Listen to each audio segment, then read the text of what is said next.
Bonjour Bénédicte, Bonjour Marielle. merci de te rendre disponible pour cet échange. Avec Euh, plaisir. J'aimerais que tu nous racontes un petit peu ton parcours, d'où tu viens, où tu es, qu'est-ce que tu fais actuellement et qu'est-ce qui t'a permis d'en arriver là où tu es aujourd'hui. D'accord. Alors, moi, je suis située en fait donc dans les Alpes de Haute-Provence. Donc à Pépin, un petit village du 04 qui est entre Sisteron et Manosque pour situer un petit peu. Mhm. Je suis directrice dans cette agence, on va dire, de manière totalement indépendante depuis à peu près 4 ans. Sinon, à l'origine, j'étais, on va dire, négociatrice puis manager dans cette agence que j'ai repris de mon père, en fait, qui a créé cette agence en 97. D'accord, donc toi tu as commencé en tant que conseillère hein, C'est ça. dans l'agence. Sous quel statut? Alors moi, j'ai commencé en fait par un BTS profession immobilière. L'objectif, en fait, mon père m'avait déjà au départ essayé de dissuader de faire ce métier parce que ce n'était pas un métier de femme à l'époque, en Incroyable. 97. Ouais, c'est ça. Il me disait, tu sais, on rentre tard le soir, on n'est pas forcément disponible pour ses enfants. Tu me l'as souvent reproché quand tu étais petite, etc., etc. Et cetera. Et donc, du coup, je suis pas sûre que ça te convienne. Donc Donc là, ton déjà, il propre fallait père, être doublement motivé c'est pour ça. pouvoir y aller et se dire, bon, ok, c'est pas fait pour moi. En plus, je suis une femme. En plus, ça va être compliqué. Donc, bon, on verra bien. Donc ton propre Euh, père t'avait déjà conditionné, on va dire, oui, c'est pour ça. te décourager de faire ce métier, parce que Voilà, tu étais tout à une fait. femme. Donc, je pense qu'il l'a fait d'un autre côté, c'était intelligent en fait finalement ce qu'il a fait, parce que si tu veux, je me suis dit, bon ben ok, je dois voir d'abord par mes propres moyens si ça me plaît, et si ça me plaît, je me donnerai les moyens d'y arriver, c'est pas lui qui va m'aider à y arriver en fait. Tout à fait. Voilà, donc du coup, bon bah j'ai fait mon BTS, j'étais un égo. Après, bon bah comme l'objectif c'était que je rentre en agence, bon moi j'étais salariée, j'ai toujours été salariée au sein de la structure, mais très très tôt, très vite, dès mes 20 ans en fait, je suis passée manager. Donc ça a été très compliqué parce que je manageais forcément des gens qui étaient forcément plus âgés que moi, hein, en ayant 20 ans. Donc ça n'a pas été, j'ai essuyé beaucoup de plâtre et avec du coup mon patriarche derrière qui lui avait son expérience et qui qui entre guillemets me mettait à chaque fois un petit peu l'épée de Damoclès en me disant attention, ouais, il faut que tu assures quoi. Est-ce que tu peux nous donner un exemple, s'il y en a un qui te vient en tête, justement d'une difficulté que tu as pu rencontrer parce que tu étais une femme, et comment tu as fait pour gérer cette difficulté-là? Après des exemples, je pense on peut en avoir plein. Moi, je dirais que bon, déjà l'exemple moi que j'avais, c'était surtout qu'en fait au départ, les gens voulaient avoir affaire à un homme, déjà les clients. Ils avaient plus confiance parce que le métier était aussi plus porté sur les hommes. Et puis je pense qu'on le voit encore aujourd'hui, on a une majorité d'hommes dans notre métier. En plus, j'étais la fille d'eux, donc forcément j'avais encore moins de crédibilité et j'étais jeune. Mais je dirais que un exemple, j'ai pas vraiment d'exemple. Je pense que c'était quand même aussi au quotidien à cette époque-là. Et il fallait assez souvent, je disais aux clients, mais vous savez, voilà, j'ai eu mon diplôme, je suis compétente parce que j'ai réussi à vendre telle ou telle maison, parce que telle ou telle personne m'a fait confiance, donc faites-moi confiance. Peu importe, voilà, si je suis une femme et si aujourd'hui, voilà, vous avez besoin d'avoir l'appui d'un homme. Alors des fois, c'est vrai que des fois, je m'appuie un petit peu en disant oui, mais vous savez, j'ai une équipe avec aussi des hommes plus expérimentés, etc., qui peuvent être là, pourquoi pas. Souvent, on devait s'appuyer, entre guillemets, de cette aide-là pour avoir la confiance des gens. C'était en quelle année ça, tu te souviens à peu près? Oui, je pense que c'était de 99 jusqu'à encore au moins 2005, tu vois. Oui, c'est quand même pas Après, si vieux que ça. ça c'est quand même assez. Déjà, j'ai fait mes preuves de toute façon, et puis ça s'est quand même beaucoup démocratisé. Pour la vision des clients, je parle. Hein. Mhm. Alors, Voilà. comment tu as gravi les échelons au fur et à mesure? Donc, comment tu as fait pour passer de conseillère à manager dans un premier temps? Tout simplement parce que en fait ça me plaisait. Bon moi j'aime beaucoup la production, j'aime beaucoup être face aux clients et défendre nos services, nos valeurs et voilà et aider les gens dans leurs projets, ça c'est une première chose. Et tout simplement parce que j'y ai été contrainte parce que mon père ne voulait absolument pas faire de management. Il m'a dit moi tu viens travailler avec moi, tu seras manager. Donc voilà, c'était une passation entre guillemets quasi obligatoire. Au début, ça me plaisait pas trop parce que je pense que je n'avais pas les bons outils.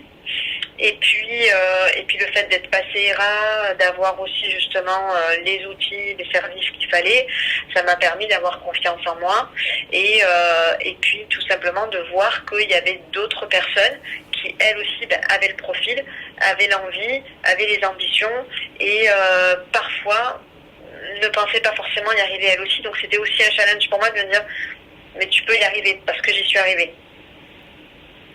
Donc Voilà. pour nos lectrices, pour qu'on comprenne bien le contexte, ton papa avait créé cette agence en indépendant et Oui, il est passé sous l'enseigne de Hera à peu près à quelle année? en 2001. En 2001. D'accord. Donc c'est à ce Ouais. moment-là aussi que pour toi ça a été des armes, on va dire supplémentaires pour évoluer dans ton métier. Tout à fait. C'est-à-dire que lui ne voulait pas forcément passer en franchise. On s'était posé la question parce que on était dans un secteur, on est toujours dans un secteur très rural, pardon, Mhm. mais qui était en pleine expansion. Donc on manquait d'outils, on a un département qui est très vaste, donc il fallait vraiment qu'on arrive à se développer et à répondre à ce secteur géographique qui était très grand. Donc on n'avait pas d'autre choix que de recruter et de se développer. Donc évidemment, la question de la franchise s'est vite posée. Après, dans les personnes que j'ai pu rencontrer et recruter, majorité de femmes. Au début, j'avais souvent que des femmes, en fait. Là, j'ai une équipe aujourd'hui qui est mixte, mais pendant très très longtemps, j'ai une équipe que de femmes. Comment tu l'expliques Euh, ça? je pense déjà par mon regard à moi. Parce que quand on est manager, recruteur, on a parfois un peu tendance à recruter, pas des clones, mais des personnes dans lesquelles on se retrouve. Bien sûr, Voilà. bien sûr. Donc, voilà. Après, il a fallu que j'apprenne aussi la mixité parce que c'est important. On a toujours besoin, en fait, d'hommes aussi. On a besoin d'avoir cette mixité, cet échange et cette différence dans une équipe. Mhm. Et souvent, j'ai eu des profils de femmes qui, au départ, qui venaient, mais sans aucune conviction. Elles se disaient, ça me plaît ce métier, mais vraiment, ça me plaît, mais je sais pas si j'en suis capable, je sais pas si c'est fait pour moi, je sais pas si, parce que je suis pas commerciale, parce que je suis pas comme ci, je suis pas comme ça. Peut-être aussi, sous-entendu, je suis pas un homme. Et en fait, j'en ai eu beaucoup qui se sont révélés dans ce métier et qui, bon voilà, aujourd'hui on fait un bout de chemin, peut-être sont encore avec moi ou d'autres sont partis aussi dans d'autres horizons, mais maintenant ce sont des entrepreneurs femmes. C'est incroyable. Comment tu as réussi, toi, à leur faire entendre et comprendre qu'elles se trompaient hein, sur la vision qu'elles avaient d'elles-mêmes? Comment tu as réussi à les convaincre, à intégrer ton équipe? Alors parce que je pense déjà il faut croire en soi. On croit en soi qu'une fois qu'on a testé et qu'on a le pied dedans Mhm. et qu'on a vu qu'on pouvait y arriver. Quand une fois qu'on y est arrivé, toi tu étais dans l'immobilier, tu sais aussi ce que c'est, et quand tu es devant ton vendeur et que tu vends une exclue, si tu n'y crois pas, tu n'arrives pas à le vendre. Mhm. Voilà. Là c'est pareil. T'es en face d'une femme qui se pose de la question, qui se dit mais bon quand même en plus elle se vendait pas hein, au rendez-vous elle me disait mais en plus vous savez j'ai 2 enfants. En plus ils sont en bas âge. Je sais pas si ça va correspondre au niveau des horaires, etc. Puis j'ai dit, mais attendez, moi je suis une femme, moi j'ai des enfants, moi j'ai un mari, j'ai une situation, mais j'arrive à faire les deux. Donc si moi j'arrive, vous y arrivez aussi. Il y a pas d'autre solution. Ce qu'il y a, c'est qu'il faut croire en vous, et puis il faut faire confiance aux autres aussi. Tu as tout à fait ta place dans ce livre parce que c'est exactement ça la démarche, c'est de faire comprendre que malgré les barrières qu'on se met à soi-même, on peut le faire. Voilà. Et que des fois, bah, c'est une rencontre qui peut changer les choses. Et là, ces femmes ont eu la chance de te rencontrer. Et ben, si on peut le dupliquer à des milliers de femmes grâce à ce livre, eh bien, j'en serais très très Ça heureuse. fera tout gagner. Moi, Exactement. j'ai un exemple, j'ai une anecdote très simple. J'ai reçu un jour un couple qui venait de vendre leur appartement à Salon de Provence. Ils avaient un petit garçon et donc ils m'ont contacté pour trouver leur maison à acheter sur le secteur. Donc je les ai rencontrés, on a visité des biens, etc. Et la dame du couple qui s'appelait Sandrine, donc me regardait avec un regard qui en disait long en fait. Et en fait, dans son regard, j'ai vu que tout ce que je lui disais, tout ce que je faisais, ça lui plaisait. Et du coup, j'ai dit, mais vous avez déjà pensé à faire de l'immobilier? Elle me dit, bah non, surtout pas. Et j'ai dit, pourquoi surtout pas? Elle me dit, mais parce que c'est pas fait pour moi. Et j'ai dit, mais pourquoi c'est pas fait pour vous? Elle me dit, mais parce que je n'aurais pas autant elle m'avait dit, je n'aurais pas autant de charisme que vous. Mais j'ai aucun charisme. Je fais uniquement mon métier et je fais ce qui me plaît. Donc, c'est pas une question de charisme, c'est une question qu'il faut savoir écouter les gens et qu'il faut simplement faire ce qu'on aime, peu importe le métier qu'on fait. Et du coup, j'ai dit, écoutez, je vais vous recevoir, on va faire un entretien. On a fait un entretien, c'était une fille qui était très, je vais dire un mot, c'est pas péjoratif, mais elle était très éteinte comme fille en fait. Elle se cachait un petit peu en fait derrière son mari, derrière sa famille. Elle n'avait pas, je pense, trouvé vraiment ce qui lui plaisait. En fait, elle est restée 3 ans avec moi. Elle a explosé. Elle s'est métamorphosée. Elle a été club excellence donc au sein de mon équipe. Elle était très fédératrice du coup parce qu'en fait elle s'était complètement trouvée dans ce métier. Et après elle est partie parce qu'elle a quitté la région. Elle est partie dans le 06. Mais ça a été une super réussite quoi. Et si c'est vrai, j'avais pas un petit peu ouvert la porte à ce moment-là et eu le réflexe de voir dans ses yeux qu'il y avait quelque chose qui la titillait, elle aurait peut-être pas osé franchir le cap. Donc, selon toi, qu'est-ce qui ferait que l'immobilier est un révélateur de talent finalement? Parce que ça a été le cas concrètement chez toi, en tout cas. Ouais. Alors ça peut pas être le cas pour tout le monde évidemment, parce qu'il faut quand même avoir un peu l'esprit. Je pense que si une personne a l'esprit déjà au départ d'être entrepreneur et d'être un peu curieux, il faut pas se mettre des barrières. Je pense qu'il faut, il faut apprendre à savoir faire confiance à une autre personne qui vous dit oui tu peux. C'est ça. Voilà. Et pas l'inverse d'être dans la négation, de dire non je peux pas parce que là on se met des barrières de toute façon. Oui je peux. Alors oui je peux parce que j'ai l'impression que ça me plaît, parce que j'ai déjà cet état d'esprit et que j'ai l'envie. Et quand on a l'envie, c'est plus facile de entre guillemets d'effacer ses propres barrières qu'on a et d'avancer quoi. Qu'est-ce qui a fait que tu es passé de manager à chef d'agence, patronne d'agence? Alors, là, c'était déjà entre guillemets, mon objectif premier, mais pas au tout début, parce qu'au début, moi aussi, je pensais que je n'étais pas capable. Moi, au début, comme c'était mon père qui était directeur, moi, j'étais manager, ça m'allait bien. J'avais pas les responsabilités. J'avais mes responsabilités de manager, mais j'avais pas mes responsabilités d'entrepreneur et de directrice. Et comme il faisait ça très très bien, moi je me disais, de toute façon, je serais pas capable de faire aussi bien que lui, quoi. C'est pas possible. En plus, c'est mon père, il fait ça depuis 20 ans, donc voilà. Et puis, on a avancé, j'ai avancé en âge, j'ai avancé en expérience, j'ai avancé après, finalement, j'ai été beaucoup aussi aidée par mon mari, qui est un très très bon soutien et qui me disait tout le temps, mais si tu es capable, si tu peux le faire, si ton père y arrive, toi forcément avec tout ce que tu as accompli, tu peux y arriver aussi. Et puis il s'est fait que tout simplement à un moment donné, avec mon directeur, qui était mon père, et moi, on n'avait plus la même vision parce qu'on n'avait plus les mêmes ambitions, les mêmes envies, tout simplement. En avançant dans l'âge et dans l'expérience, lui, il avait plus envie de se retirer, et moi, j'avais envie d'avancer. Donc, à un moment donné, on s'est posés tous les deux, et ça a été un peu, une révélation de se dire, moi, j'ai envie de ça, j'ai envie de ça, j'ai envie de ça, j'ai envie de ça, et puis lui, il me disait, oulala, mais non, moi, j'ai plus envie de tout ça. Donc, je te freine. Donc, si tu veux, je te laisse y aller, et moi, j'arrête. Voilà. Donc, du coup, ça s'est fait un peu comme ça. Il a eu l'étape de l'ouverture de la gestion locative que lui ne voulait pas faire. Je voulais agrandir l'agence, je voulais agrandir mon équipe. J'avais vraiment d'autres ambitions. J'avançais. Et oui, j'avais 35 ans, donc c'était maintenant, quoi. C'était pas, l'ambition, elle est là. Et quand on est lancé et qu'on est freiné, c'est un peu compliqué. Et du coup, mon père, lui, il a arrêté tout simplement. Il a arrêté il y a 4 ans. D'accord.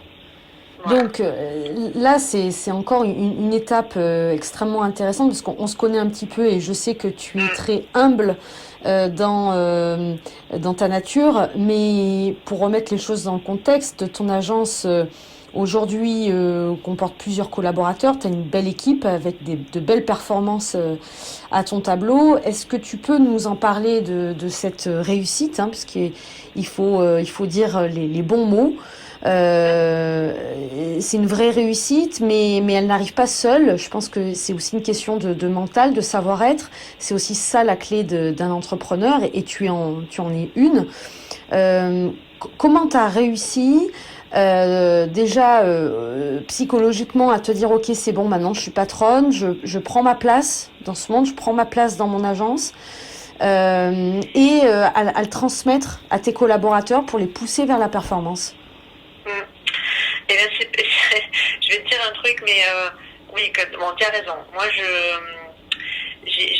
en fait, mon mari me félicite tous les jours. Il m'a encore félicité hier. C'est très important. Et moi, non, c'est très important.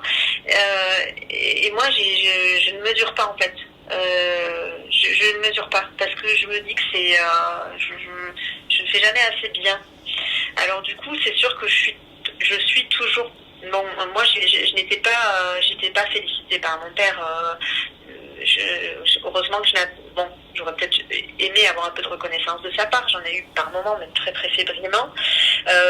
Donc du coup, c'est vrai que cette réussite, je la vis vraiment grâce et à travers en fait mon équipe et à travers ma famille, entre guillemets mon mari, mes enfants.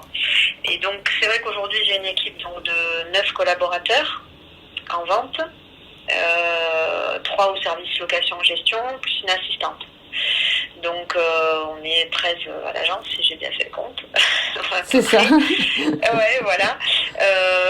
Et surtout, il a fallu que j'apprenne aussi ce que moi, mon père avait quand même fait, parce que je pense que ça a été difficile aussi pour lui de déléguer à un moment donné, parce que quoi qu'on en dise, c'est pas facile de déléguer à sa fille à une femme, peut-être aussi. J'ai délégué aussi. Donc, j'ai délégué la place de manager à ma plus ancienne négociatrice et fidèle négociatrice qui est avec moi depuis 8 ans, avec Adeline, parce qu'elle avait l'envie, elle avait l'ambition, donc du coup je lui ai donné cette opportunité-là. Et depuis que j'ai délégué, que je l'ai passé aussi manager femme, aujourd'hui, c'est vrai que on fait partie des meilleures agences du réseau ERA. On a été classé sur cette année, l'année 2018, on va encore l'être en 2019, et on est dans un état de croissance constante pour l'instant, donc on est plutôt contente. Ce qui l'explique, je pense, c'est que c'est vrai que du coup, je suis quand même toujours très proche, à l'écoute. Je pense un petit peu de tout le monde et je suis présente. Parce que je ne me considère pas, si tu veux, comme la directrice d'agence qui va être là juste pour, on se tutoie tous. Il y a quand même un esprit plus familial en fait. Je pense peut-être c'est ça qui fait qu'aujourd'hui, je reste à mon niveau. Il y a beaucoup d'échanges, beaucoup de collaborations Est-ce que c'est ça? Je ne sais pas si c'est ça qui l'explique. Mais d'un autre côté, c'est aussi une fermeté, c'est-à-dire qu'il y a quand même des règles, il y a quand même voilà, des choses à respecter, un respect de chacun qu'il faut garder, avec des actions qu'il faut garder, etc. Un vrai management qui est mis en place. Voilà, parce que sinon ce serait à foire. Bravo pour ces performances. J'espère que ça continuera encore très très longtemps. J'espère aussi. C'est tout le mal que je te souhaite. Mais bon, t'es bien parti pour que ça continue. Quel conseil tu donnerais à ces femmes et malheureusement, il y en a beaucoup qui ont des barrières. Si tu avais un mot ou un message à leur faire passer, là tout de suite, qu'est-ce que tu leur conseillerais de faire?